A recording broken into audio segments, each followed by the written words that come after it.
Luck अलहम्द या अल्लाह अस्सलातु वस्सलामु अलैका या रसूल अल्लाह अम्मा बाद। सिलसिला है नाजरीन के सवालों के जवाब देने का। नाजरीन हमारे कमेंट्स में अपने सवालात को लिखते हैं।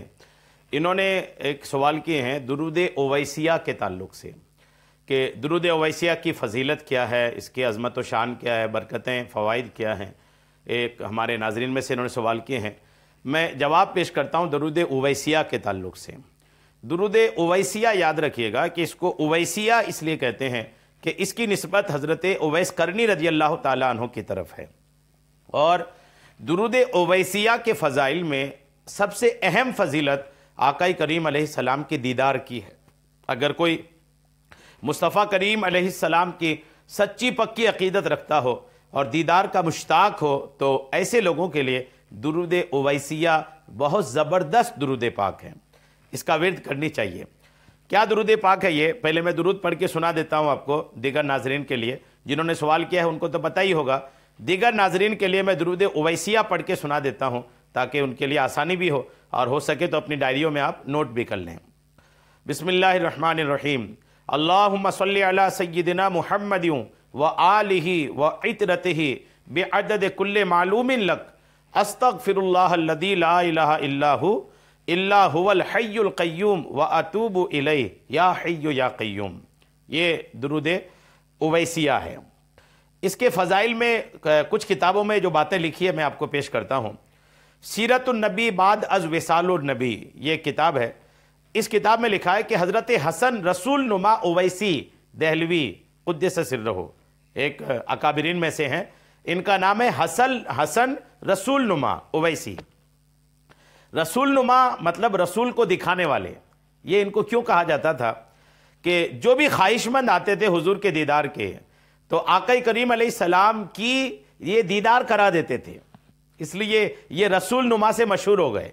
जी हाँ, इतने मुअज़्ज़ज़ शख्सियत थी बारगाह रिसालत की कि अगर कोई दूसरा भी आता इनकी बारगाह में ना कि हमें रसूलुल्लाह का दीदार करना है तो ये उनको दीदार करा देते थे।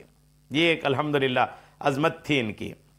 तो ये करते क्या थे, ये मकाम इनको कैसे हासिल हुआ, कैसे ये इस अज़मत व शान के मालिक हो गए कि जब जिसको चाहता, खुद को तो चलिए खुद का है, जब जिसको चाहते रसूलुल्लाह का दीदार करा देते थे।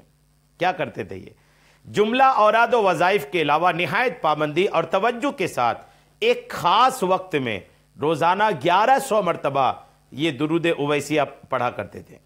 रोज़ाना 1100 मरतबा, एक ख़ास वक्त भी कर लिए थे, 5 वक्त की नमाज के आदी भी थे, औराद वज़ाइफ दूसरे भी थे।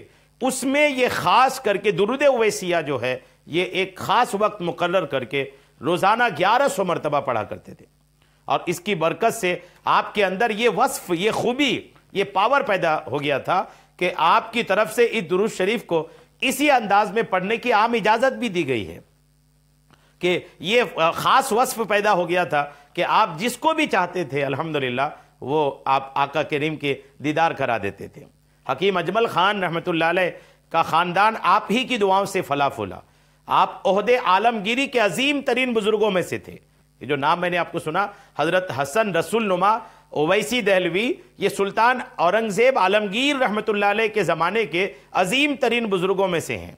याद रहे कि जिस दुरूद शरीफ में सलाम का सेगा ना हो, जैसे इस दुरूद शरीफ में सलाम का सेगा नहीं है, तो वजीफ़ा ख़त्म हो जाए तब एक मरतबा अस्सलामु अलैका अय्युहन नबी व रहमतुल्लाहि व बरकातुहू पढ़ लिया करें ताकि सलात के साथ सलाम की बरकतों से भी आप माला माल हो जाएं। अच्छा, इसी किताब में लिखे कि हाजी मोहम्मद मुमताज़ अली ख़ान वल्द ग़ुलाम सरवर ख़ान मशहूर व मारूफ शख्स थे उसी दौर के।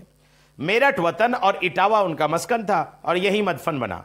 एक मरतबा उनको आंत यानी हर्निया हो गया, हाथों में उनको हर्निया हो गया और जिससे वो तकलीफ में थे। वो बहुत इलाज किया मगर बेकार।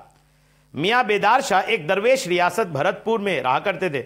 उन्होंने बशराइत तहारत व बआम तीब नीज ये कि पकाने वाला भी ताहिर हो हर रोज़ दुरूद शरीफ 5000 मरतबा पढ़ने को दिया कि 5000 मरतबा दुरूद पढ़ें, हलाल खाएं और पकाने वाले भी जो हैं वो पाक साफ़ हों, पाक साफ़ की हालत में खाएं। ये सारी शर्तें बताई और दुरूद शरीफ 5000 मरतबा रोज़ाना पढ़ने को कहा। अभी 40 दिन भी नहीं गुजरे थे कि खान साहब जिसको हर्निया हो गया था, डॉक्टरों के इलाज काम नहीं कर रहे थे, خواب میں انہیں آقا کریم کی زیارت نصیب ہوئی اور دیکھا اور نماز عشاء آپ کے ساتھ ادا کی. صبح میاں صاحب نے کہا تمہاری مراد حاصل ہو گئی ہے. چنانچہ وہ مرض جو ان کا جان لیوا مرض بن رہا تھا اس سے ان کو شفا حاصل ہو گئی. الحمدللہ. وہ کون سی درود شریف پڑھتے تھے؟ وہی درود اویسیہ. بڑی عظمت و شان والی درود پاک ہے یہ. یعنی آقا کریم کی زیارت مرض کے علاج، ہر وہ مرض جو لا علاج بھی ہو جائے، اگر عقیدت کے ساتھ، محبت کے ساتھ، توکل کے ساتھ اس درود شریف کو پڑھے، اللہ نے چاہا تو ان کی مرض بیماری میں شفا حاصل ہوگی.